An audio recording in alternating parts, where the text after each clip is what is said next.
Fernando Mercado, jefe delegacional de la Magdalena Contreras, habla de su partido, el PRI, y de una reinvención necesaria. ¿Hacia dónde caminará el partido más antiguo de México?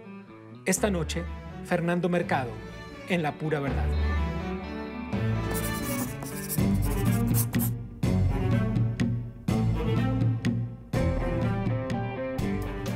¿Será que el PRI necesita reinventarse una vez más? Sí, por supuesto, y más con lo que hemos visto en las últimas semanas, en los últimos meses. Sí. Lo que le está pasando al partido es que de repente vamos muy lento frente a lo que la opinión pública nos exige, lo que la opinión pública nos demanda. Vamos tarde, reaccionamos de manera contundente y reaccionamos de manera muy definida, pero tarde, ¿no?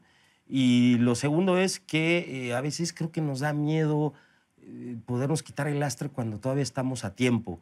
Y, por supuesto, tenemos que aprender de esos errores. Yo creo que los proyectos que impulsemos, los candidatos que impulsemos, tienen que estar revisados con lupa. Esto no nos puede volver a pasar. Que no es un tema exclusivo del PRI. Estamos viendo que en todos los partidos sucede, y hay partidos, además, a los que les sucede y la autocrítica no cabe. Pero regresémonos a tu ombligo. Sí, sí. ¿Cómo sería esa reinvención necesaria? Mira, yo creo que el cambio generacional, esta siguiente generación que nos ha tocado a nosotros participar, llevamos a cuestas muchos errores de generaciones de arriba y grandes lecciones. La primera, el PRI tiene que demostrar a toda costa que es un partido que sabe gobernar, pero no por eso es un partido corrupto. Es un partido que ha permitido la presencia de funcionarios, de candidatos que después se convirtieron en gobernadores, que cayeron en casos de corrupción y que lastiman al partido. Extremos. Pero eso no nos hace un partido corrupto. No todos los que militamos en el partido lo somos. Entonces, nuestros gobiernos deben demostrar ser los más transparentes, ser los más abiertos, ser los más eficaces y, en contraste con los otros partidos, saber hacer las cosas y, además, ser gobiernos que a toda prueba abrimos nuestras cuentas y nos transparentamos frente a la ciudadanía. O sea que nada nuevo. No, yo creo que en el ejercicio de gobierno es donde nos diferenciamos. Yo creo que en serio, cuando tenemos ejercicios de gobierno más dinámicos, más transparentes, de cara a los ciudadanos y que aguantemos la prueba de fuego en la comparación con otros gobiernos de otros partidos, es donde volvemos a ser competitivos y ganamos credibilidad. ¿Qué tenemos que hacer? Presumir esas historias de éxito que existen de gobiernos municipales y de algunos gobiernos estatales que están haciendo las cosas bien, que están teniendo buenas calificaciones y que además están trabajando muy fuerte en contra de la corrupción. Bueno, pero lo cierto es que 80 años de historia no se van a borrar de un plumazo. Y ese es quizás... Pero en esos 80 años de historia también hay de estos casos muy presumibles. Sí. De buenos gobernadores, de grandes legisladores de carrera que han aportado muchísimo al país, de gobernadores que han aportado muchísimo a sus estados, de la creación de instituciones que no entenderíamos el México moderno sin el ISSSTE, sin el IMSS. La Ciudad de México, por ejemplo, no se entendería sin el metro. Es y correcto. en el gobierno priista, el gran proyecto de movilidad en la ciudad se creó que es el metro. Y en los 12 años de gobiernos de otros partidos, de gobiernos del PRD, se hizo una línea y se hizo mal. Entonces, estos gobiernos que saben construir, estos gobiernos edificadores de instituciones, estos gobiernos con grandes proyectos, con proyectos modernos, como han sido los gobiernos del PRI, son los gobiernos que tenemos que emular y tenemos que repetir. Ahora, la pregunta es cómo vamos a pasar como sociedad, no solo ustedes como partido, sino como sociedad del discurso a la acción, de la utopía a la realidad. Porque por el momento, estas conversaciones, Fernando, yo las he tenido con muchas otras personas del partido y muchas otras personas dicen más o menos lo mismo que tú. Sin embargo, a la hora de los hechos, se Te voy tropieza. a poner dos ejemplos. A ver, vamos a hablar del caso que a mí me toca y que conozco bien, que es el de la ciudad. ¿Cómo son los gobiernos del PRI en la ciudad? Las 3 delegaciones del PRI son las 3 delegaciones más seguras, por ejemplo. Magdalena Contreras, la delegación que yo gobierno, es la delegación con mejores calificaciones en materia de transparencia, más que cualquier otra delegación del PRD, del PAN o de Morena. Las 3 delegaciones del PRI en la ciudad son delegaciones que han tenido muy buenas calificaciones en ejercicios de presupuestos participativos, en auditorías, etc. Son gobiernos eficientes, son gobiernos eficaces, son gobiernos que están dando resultados y son gobiernos transparentes. Yo te estoy hablando de qué deba de hacer el partido como institución. ¿Qué debe hacer? Cualquier partido aspira al poder. Entonces, ¿qué es lo que tenemos que hacer? Demostrar que una vez estando en el gobierno, una vez estando en el poder, ¿qué es lo que hacemos? ¿Qué es lo que sabemos hacer? ¿Y por qué vale la pena seguir votando por nosotros? Entonces, estos ejemplos de éxito tenemos que replicarlas. Y aquel que no la replica, inmediatamente tenemos que tomar medidas desde el partido, pero también frente a la opinión pública. Está bien, pero hoy las fichas están sobre la mesa y hay una elección a nada, a pasado mañana, Sí, digamos. Y con esas fichas van a tener que jugar. ¿Y qué resultado auguras? Porque hoy las encuestas están muy cerradas. Hay 2, 3 puntos de diferencia dependiendo quién encueste. Pero esta historia ya la vimos varias veces, ¿no? Yo me acuerdo hace 6 años, en noviembre del... Y esto va en contra del partido, fíjate. En noviembre del 2011, Beatriz Paredes estaba a 3 o 4 puntos de Alejandra Barrales y Mario Delgado, que eran los posibles candidatos del PRD. O sea, el PRI, en noviembre de hace 6 años, era la segunda fuerza y con muchas posibilidades de recuperar la ciudad. Y al final de cuentas, Miguel Ángel Mancera tuvo la votación más grande que había tenido el PRD en la ciudad, 5 o 6 meses después. Lo que decían las encuestas 5 o 6 meses antes, que nosotros íbamos a ganar, o teníamos oportunidad de ganar, ¿no? Entonces, ¿qué te quiero decir? Hoy falta todavía un año y medio. O sea, que hoy es muy seguro.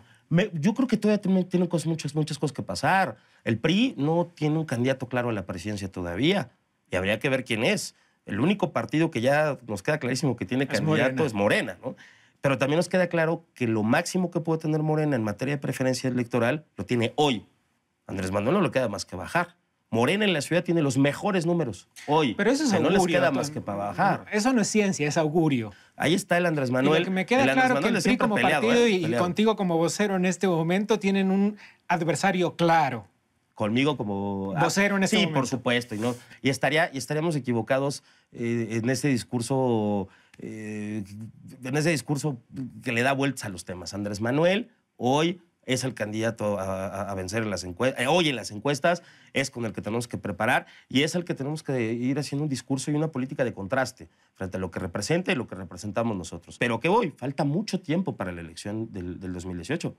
Falta mucho tiempo y en ese tiempo pero muchas falta nada cosas para la pueden elección pasar del y Estado de nosotros México. Sí, y es una elección que se ve muy competida, como se ve en Nayarit y como se ve en Coahuila. Pero bueno, te voy a sacar de las elecciones para meterte en un tema que te gusta también, que es la ecología y el medio ambiente. ¿Qué estamos haciendo mal como sociedad? Un poco en la ciudad, pero también mucho en el país. Yo te diría que estamos haciendo mal mucho, que estamos haciendo mucho mal en la ciudad y otro tanto en el país. Porque pareciera que el tema ecológico está pensado para aquellas grandes extensiones de suelo de conservación que se encuentran lejos de las urbes, ¿no? Pensamos en el patrimonio natural de los mexicanos y pensamos en la sierra, en la selva lacandona, o pensamos en las reservas ecológicas de la península de Yucatán, etcétera. Cuando el suelo capitalino, el 60% de su territorio es suelo de conservación. O sea, la mitad, poco más de la mitad de la ciudad es suelo de conservación. ¿Y qué estamos haciendo ahí? No tengo idea. Bueno, vamos, yo como jefe delegacional tengo estrategias y políticas claras, pero como ciudad, como sociedad, ¿qué estamos haciendo para salvaguardar este patrimonio? Creo que poco o nada. Primero, no estamos pensando en el mediano ni en el largo plazo. Pareciera que todo lo que tiene que ver con medio ambiente en la ciudad es cuántos coches circulan y cuántos no circulan, ¿no? Que no es una cuestión menor. No es una cuestión menor, pero el antídoto es los grandes pulmones que tiene la ciudad. O sea, la capacidad de generar oxígeno, la capacidad de producir agua de la ciudad es grandísima y se nos está olvidando proyectos que se plantearon y se diseñaron hace 15 o 20 años. Por ejemplo, el Plan Maestro del Rescate del Río Magdalena, varias instituciones públicas le entraron, gobierno de la ciudad, y teníamos un documento muy profesional, acabado, a largo plazo, con visión de largo plazo, hace 15 años, nadie hizo nada.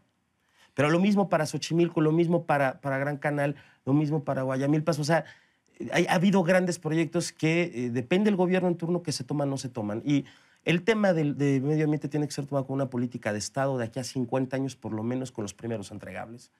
Y no solamente tiene que ver con la emisión de gases y con el uso de la bicicleta, que es muy importante, pero no ¿Eso basta, implica medidas impopulares? Sí, por supuesto. ¿Cuáles? Sí. La primera, tenemos que ponerle el orden a las invasiones de suelo de conservación de la ciudad, que han promovido los mismos gobiernos delegacionales. Y aquellas invasiones que ya están consolidadas, es un discurso hipócrita, porque nadie quiere regularizarlas. Y mientras no regularices esas colonias están descargando su agua sucia en las barrancas, están contaminando el sistema de barrancas, que es el sistema con el que nos abastecemos de agua todos los demás. Esas colonias están robando el agua de los mantos freáticos porque no lo estamos llevando agua de los manantiales porque no le estamos llevando agua corriente como deberíamos de hacer. Entonces, nadie le quiere entrar porque no, regularizarlas es fomentarlos. A ver, si lo fomentaron hace 10 años. Ahí ya viven miles de familias. Hagamos una colonia en forma. Ya está invadida esa zona. Pero tengamos una política implacable, implacable, frente a cualquier casita nueva, cualquier asentamiento irregular nuevo. Mientras el Estado, mientras el gobierno no genere, primero hay que decirlo, una situación de equidad entre capitalinos. Porque parece que sí hay ciudadanos de primera y de segunda.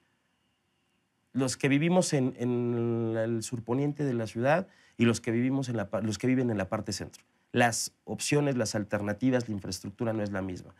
Voy a poner otro ejemplo. Para cualquier vecino de esta zona, llegar a un museo, a una galería, a un teatro, claro. Está cerca y es mucho más barato. No, y los escenarios no son los mismos. Y para un vecino de la Carbonera en Contreras o de Santo Tomás Ajusco o de Tláhuac o de Xochimilco, poder llegar al museo más cercano, al teatro más cercano, pues son 3 horas, 2 horas más 25 pesos de transporte público. Entonces, no es una ciudad democrática, no tenemos acceso a lo mismo, depende de dónde vivamos. Déjame brindar contigo entonces. Salud por eso. Por una ciudad para todos. Me encanta.